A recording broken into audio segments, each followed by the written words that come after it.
Hello learners, welcome to IS Matan, your friend again with the new lesson and this is chapter number 17।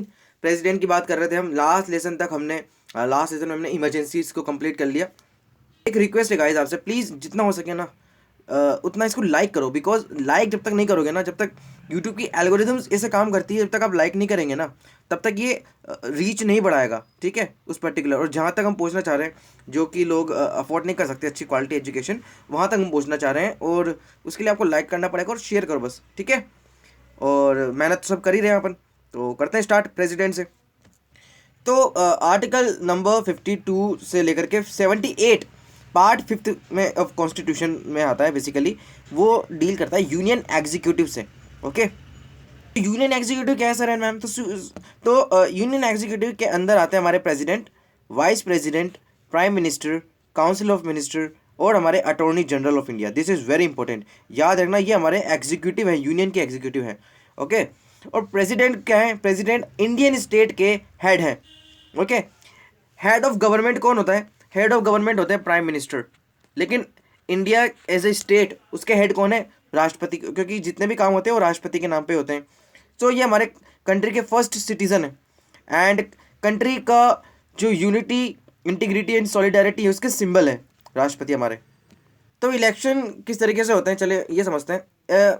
ये president के election जो होते हैं वो people के द्वारा नहीं चूज़ किए जाते हैं प्रेसिडेंट, जैसे यूएसए में होते हैं। यहाँ पर इलेक्टोरल कॉलेज के द्वारा हो जाते हैं, और जो मेंबर्स हैं ना हमारे पार्लियामेंट के, वो लोग इन्हें चूज़ करते हैं। कौन कौन चूज़ करते हैं भैया? देखो, जो इलेक्टेड मेंबर्स हैं ना हमारे बोथ हाउसेज में, लोकसभा और राज्यसभा में, इलेक्टेड मेंबर्स, याद रखना। ओके, सेकंड, जो हमारे लेजिस्लेटिव असेंबलीज ऑफ स्टेट है ना, स्टेट की लेजिस्लेटिव असेंबली, उनके भी elected members. And elected members of legislative assembly जिनके पास अपनी असेंबलीज हैं, आई मीन जो यूटीज़ जिनके पास असेंबलीज हैं, जैसे कि दिल्ली एंड पुडुचेरी। अब इसके अंदर कौन सा स्टेट, कौन सी यूनियन टेरिटरी एक और इंक्लूड हो गई? वो है हमारी जम्मू कश्मीर। याद रखना कि नॉमिनेटेड पर्सन जो है ना, जिनको प्रेसिडेंट खुद नॉमिनेट करता है, चाहे कहीं भी हो, स्टेट लेजिस्लेटिव असेंबलीज में हो या पार्लियामेंट में हो, वो इसमें पार्टिसिपेट नहीं करते हैं। ओके, लेकिन जब when an assembly is dissolved, the member ceases to be qualified to vote in the presidential election even if fresh election to the dissolved assembly are not held before the presidential election. मान लीजिए कहीं पे कोई state assembly हुई, वहाँ पर उसको dissolve कर दिया गया, या फिर इलेक्शन वहाँ पर होने बाकी हैं, तो वो लोग जो हैं, उनके member of parliament presidential election में पार्टिसिपेट नहीं करते। ओके, कॉन्स्टिट्यूशन में ये प्रोविज़न है कि एक यूनिफॉर्मिटी प्रोवाइड करता है इन स्केल ऑफ रिप्रेजेंटेशन, चाहे वो दूसरे स्टेट्स में क्यों ना हो, एंड पैरिटी प्रोवाइड करता है between the state as a whole and union at the election of the president. अब किस तरीके से इसको हम अचीव कर सकते हैं, देखिए, इसका एक मैनर है, मैनर कॉन्स्टिट्यूशन के अंदर डिस्क्राइब किया गया है, वो हम यहाँ पर आज देखेंगे। बहुत इंपॉर्टेंट है, देखना कि हर इलेक्टेड मेंबर लेजिस्लेटिव असेंबली का, जो कि स्टेट्स में होती है, shall have as many vote as there are multiples of 1000 in the quotient obtained by dividing the population of the state by the total member of the elected members of the assembly। अब ये कैसे हुआ?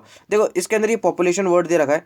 84th amendment आया था, जिसके अंदर इसका मतलब ये है कि जो 1971 है ना, उसमें जो सेंसस हुआ था, वो वाली पॉपुलेशन है ये। ओके, और 2026 तक, जब तक नए नंबर्स नहीं आ जाते।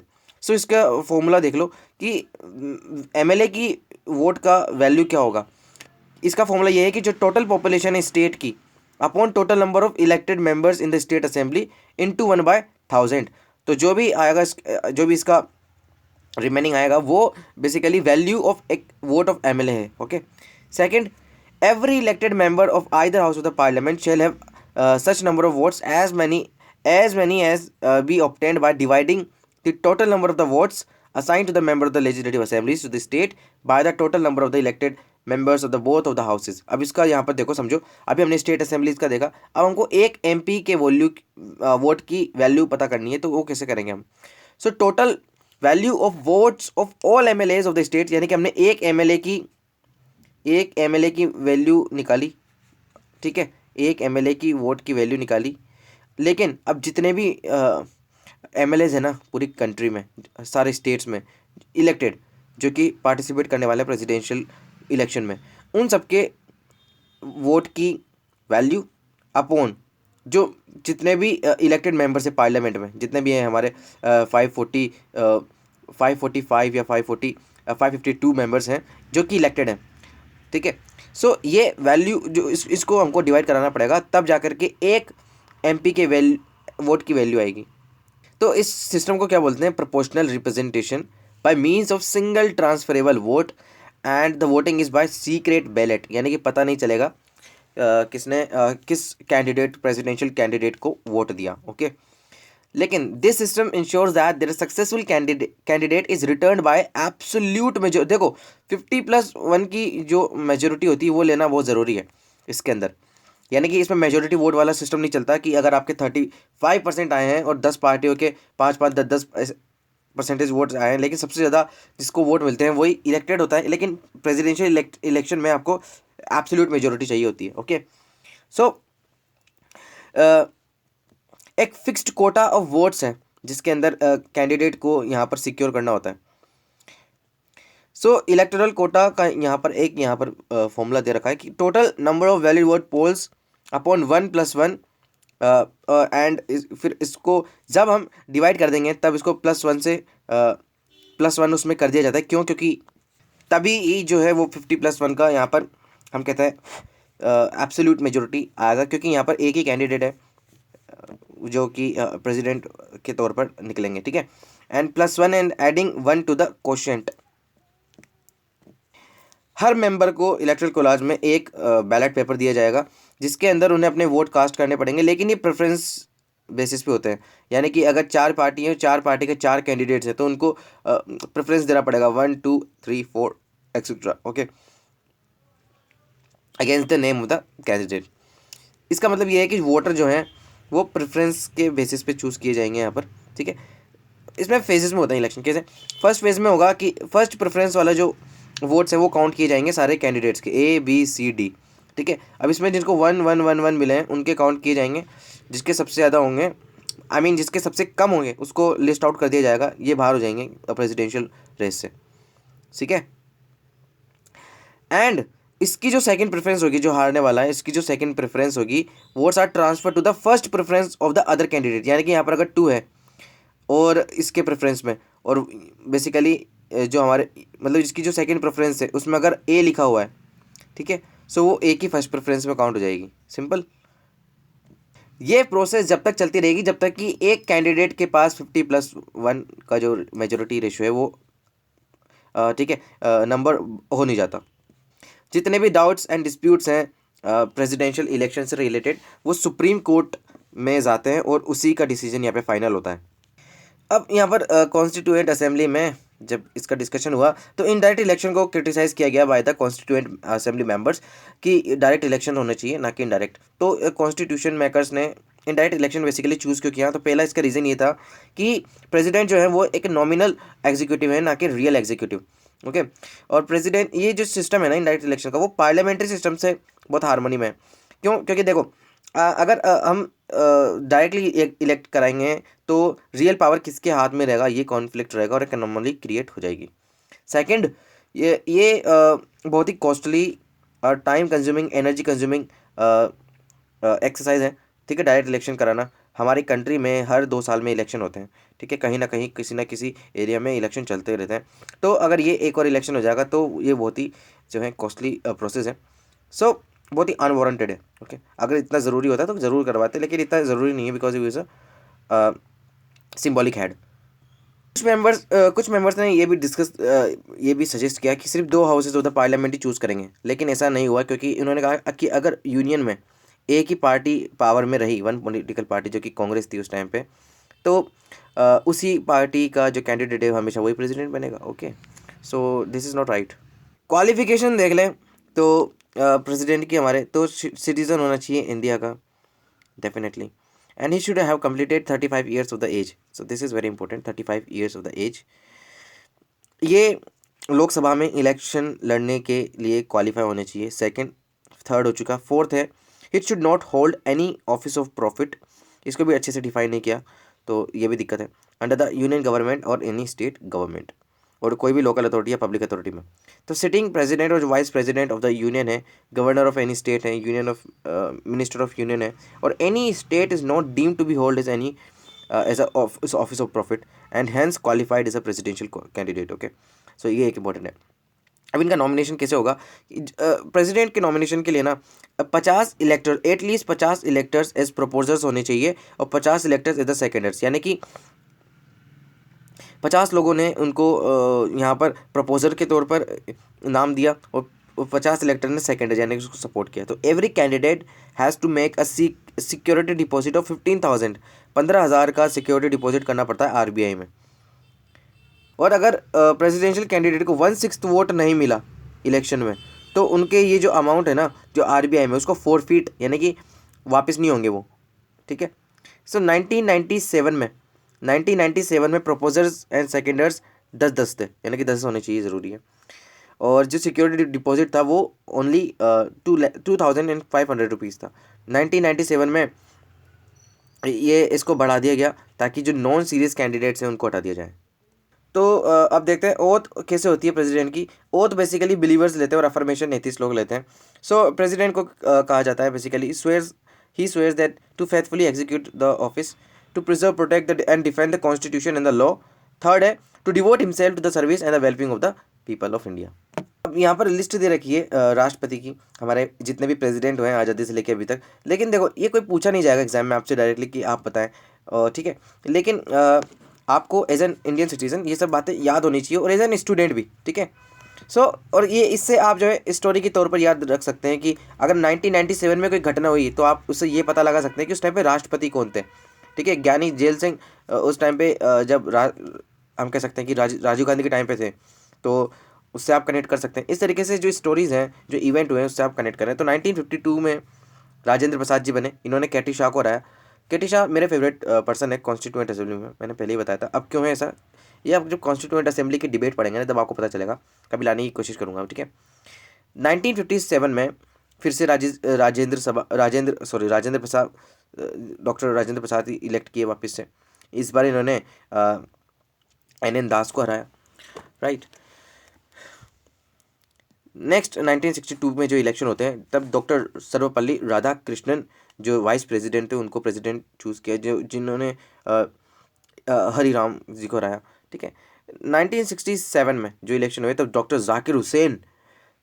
जाकिर हुसैन ने के सुब्बाराव को हराया। एंड 1969 में वीवी गिरी बने जिन्होंने एन संजीवा रेड्डी को हराया, राइट।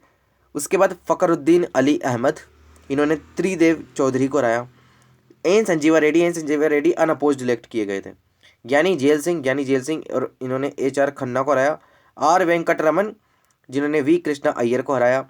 डॉक्टर शंकर दयाल शर्मा, इनके भी बहुत अच्छे काम है। जॉर्ज स्वेल को बेसिकली हराया, Anglo Indian. And KR Narayan ने TN सेशन को हराया। TN सेशन आप सब जानते हैं कौन थे, हाँ, ये हमारे TN सेशन जो थे हमारे सुपर मोस्ट हम कह सकते हैं कि IAS ऑफिसर थे।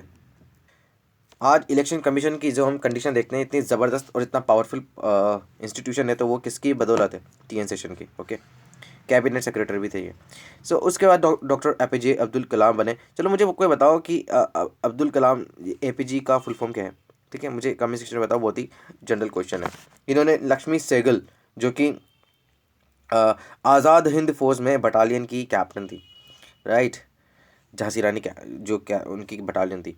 2007 में Mrs Pratibha Patil first president बनी जिन्होंने BS शेखावत को हराया। प्रणब मुखर्जी जो कि PA सांगमा को इन्होंने हराया। एंड डॉक्टर 2017 में रामनाथ कोविंद जो कि हमारे प्रेजेंट राष्ट्रपति हैं, इन्होंने मीरा कुमार को हराया, ठीक है। राष्ट्रपति अपनी oath chief justice of India के सामने रहता है, और अगर चीफ जस्टिस नहीं है तो सीनियर मोस्ट जज जो है सुप्रीम कोर्ट का, उसके सामने राष्ट्रपति अपनी ओथ लेते हैं। और इसके अलावा any other person acting as a president और discharging the function of the president also undertake the similar oath and affirmation, यानी कि जो एक्टिंग प्रेसिडेंट होगा वो भी लेना पड़ेगा उसको भी। कंडीशन क्या है, तो इनको किसी भी हाउस ऑफ पार्लियामेंट का या फिर हाउस ऑफ स्टेट लेजिस्लेचर का मेंबर नहीं होना चाहिए जब ये एज अ प्रेसिडेंट इलेक्ट हों, ठीक है। और या फिर अगर हैं जिस दिन प्रेसिडेंट बनेंगे उनकी वो सीट रिक्त हो जाएगी, ख़त्म हो जाएगा, ठीक है। Next, he should not hold any other office of profit, ठीक है। तो ये मैंने आपको पहले समझा दिया। Next, he is entitled without payment of rent to use the official residence, जो कि राष्ट्रपति भवन है, वहाँ पर रह सकते हैं अपनी फैमिली के साथ। Next, he is entitled to such emolument allowances privilege, जो कि पार्लियामेंट ने डिसाइड किए गए हैं। इंपॉर्टेंट है ये वाला पॉइंट कि कॉन्स्टिट्यूशन में लिखा है, ऐसा कुछ नहीं है, पार्लियामेंट डिसाइड करेगा। तभी तो रामनाथ कोविंद के टाइम पे इनकी सैलरी बढ़ा दी गई। तो ठीक है, इनके emoluments allowances can not be diminish इनके टर्म्स ऑफ विजिट, यानी कि कम नहीं हो सकती, बढ़ा सकते हैं, जो कि बढ़ाया भी गया था 2018 में 1.5 लाख से बढ़ा करके 5 लाख कर दी गई थी, ठीक है, पर मंथ, है ना। सो अर्लियर 2008 में पेंशन जो थी ऑफ द रिटायर्ड प्रेसिडेंट उसको भी इंक्रीज कर दिया गया था 3 लाख पर एनम से बढ़ा करके to 50% of his salary per month. उसके अलावा और भी फैसिलिटीज़ राष्ट्रपति को मिलती हैं, एग्जाम पर्सपेक्टिव से तो नहीं, लेकिन अगर आप जनरल ठीक है अगर एंथुसियास्ट है तो पढ़ सकते हैं, ठीक है। सो प्रेसिडेंट जो है उनके पास नंबर ऑफ प्रिविलेजेस इम्यूनिटीज़ हैं और पर्सनल इम्यूनिटी भी मिलती है इनको लीगल लाइबिलिटीज़ से अंडर और फॉर हिज ऑफिशियल एक्ट्स। इनके टर्म के टाइम पे इनको क्रिमिनल प्रोसीडिंग्स, जबकि ये अब मान लीजिए पर्सनल एक्ट भी इन्होंने कभी किया तो भी इनको इम्यूनिटी दी जाती है एंड इनको अरेस्ट नहीं किया जा सकता, जेल में नहीं डाला जा सकता। हावेवर इनको 2 महीने का नोटिस दिया जाता है और सिविल प्रोसीडिंग्स इंस्टीट्यूट की जाती है इनके खिलाफ, और ताकि इन्होंने जो पर्सनल एक्ट्स किए जो कि क्रिमिनल चार्ज इन पे लगे तो उसको यहाँ पर देखा जाए। इनकी बात करते हैं टर्म की, तो टर्म इनका 5 साल का रहता है, ठीक है। जिस दिन ये ऑफिस में इनकी होल्ड करते हैं, ऑफिस होल्ड करते हैं, उसी दिन से 5 साल तक अ, इनका टर्म रहता है, ओके। हावेवर ये कभी भी रिज़ाइन कर सकते हैं। किसको रेजिग्नेशन देंगे? ये वाइस प्रेसिडेंट को, याद रखना, वाइस प्रेसिडेंट को ये अपना रेजिग्नेशन देंगे। फर्दर ये इनको हटाया भी जा सकता है after the completion of his term by the process of मतलब before the completion of his term by the process of impeachment. अभी ये आगे पढ़ेंगे हम इम्पीचमेंट की प्रोसेस क्या है ना। And president can hold office beyond his term of 5 years कब? अंडर हिज अंटिल इनके जो सक्सेसर हैं, जो कि नए प्रेसिडेंट चुन करके आए हैं, वो चार्ज नहीं ले लेते ऑफिस का, ठीक है। सो इनका री इलेक्शन भी हो सकता है और ये एलिजिबल है, ताकि ये अगर एक बार प्रेसिडेंट चुने गए तो उनको वापस से भी चुना जा सके, जैसे कि डॉक्टर राजेंद्र प्रसाद को चुना गया। और he may be elected may for any number of time, ठीक है, कितने भी बार हमारे राष्ट्रपति बन सकते हैं। लेकिन हावेवर इन यूएसए, हम बात करते हैं यूएसए की, तो वहाँ पर जो प्रेसिडेंट है वो सिर्फ 2 बार ही आ सकते हैं। लेकिन क्या इतना आसान है क्या राष्ट्रपति की पद पर बना रहना? बिल्कुल नहीं। देखिए, डॉक्टर राजेंद्र प्रसाद के सिवा किसी ने भी आज तक 2 टर्म्स को सर्व नहीं किया।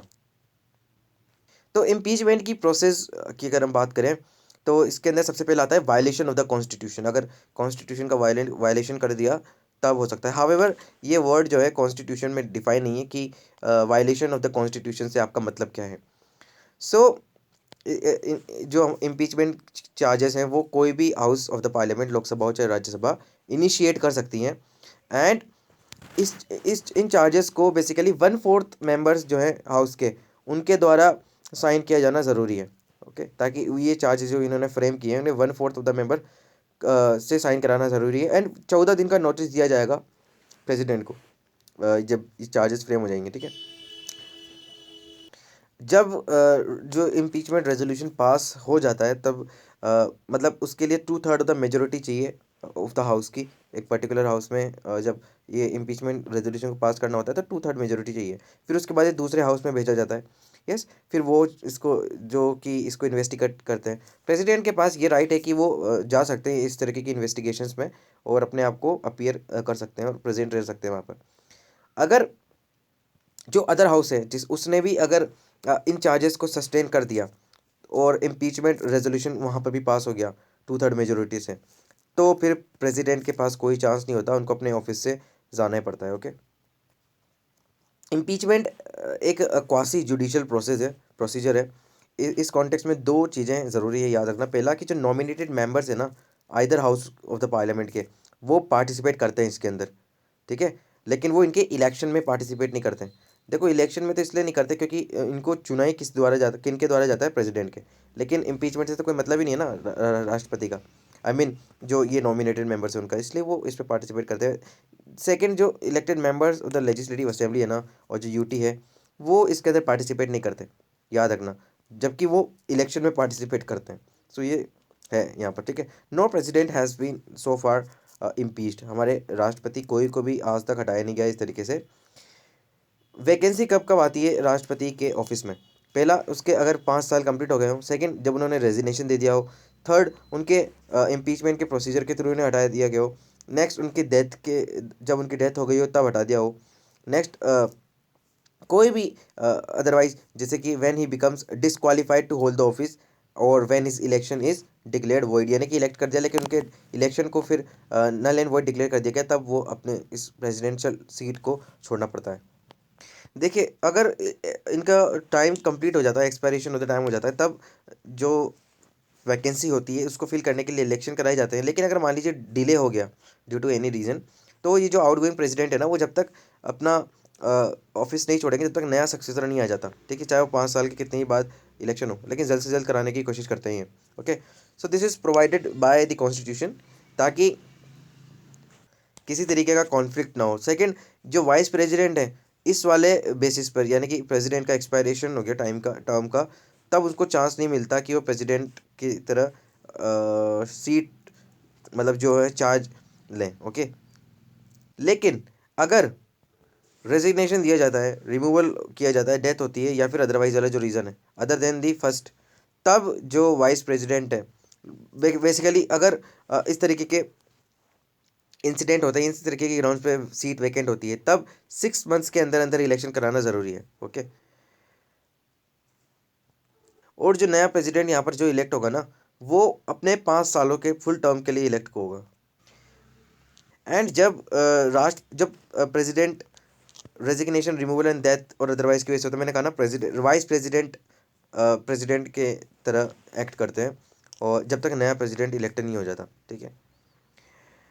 In case of office of vice president is vacant, अब वाइस प्रेसिडेंट की सीट वैकेंट हो गई, तो फिर कौन आएगा यहाँ पे? चीफ जस्टिस ऑफ इंडिया जो है वो यहाँ पर आएंगे, या फिर अगर वो नहीं है तो सीनियर मोस्ट जज ऑफ द सुप्रीम कोर्ट आएंगे, ठीक है। वो प्रेसिडेंट, मतलब मान लीजिए अगर प्रेसिडेंट एबसेंट है, तब चीफ जस्टिस यहाँ पर प्रेसिडेंट का रोल कर निभाएंगे और इनकी तरह एक्ट करेंगे। अगर चीफ जस्टिस की भी सीट वैकेंट है, तो जो सीनियर मोस्ट जज है सुप्रीम कोर्ट का, वो प्रेसिडेंट की ड्यूटीज़ को इसका चार्ज संभालेंगे। देखो यहाँ पर एक एग्जांपल दे रखा है कि जब डॉक्टर जाकिर हुसैन की 1969 में डेथ हो गई, तो उस टाइम के जो वाइस प्रेसिडेंट थे ना, वीवी गिरी, उन्होंने प्रेसिडेंट के तौर पर चार्ज संभाला था। फिर वीवी गिरी ने क्या किया, रेजिग्नेशन दे दिया, ताकि उनको इलेक्शन लड़ना था प्रेसिडेंट का। तब उस टाइम पे चीफ जस्टिस ऑफ इंडिया जो एम हिदायतुल्लाह थे, उन्होंने प्रेसिडेंट का पद संभाला था। कब तक? 20 जुलाई 1969 से लेकर के 24 अगस्त 1969, लगभग 1 महीना। Powers and the function of the president हम नेक्स्ट वीडियो में देखेंगे। जब तक के लिए stay tuned and have a nice day, and please जो है जितना हो सके इसको लाइक एंड शेयर कर दीजिए, ठीक है। तो मिलते हैं अगले लेसन में। Thank you so much.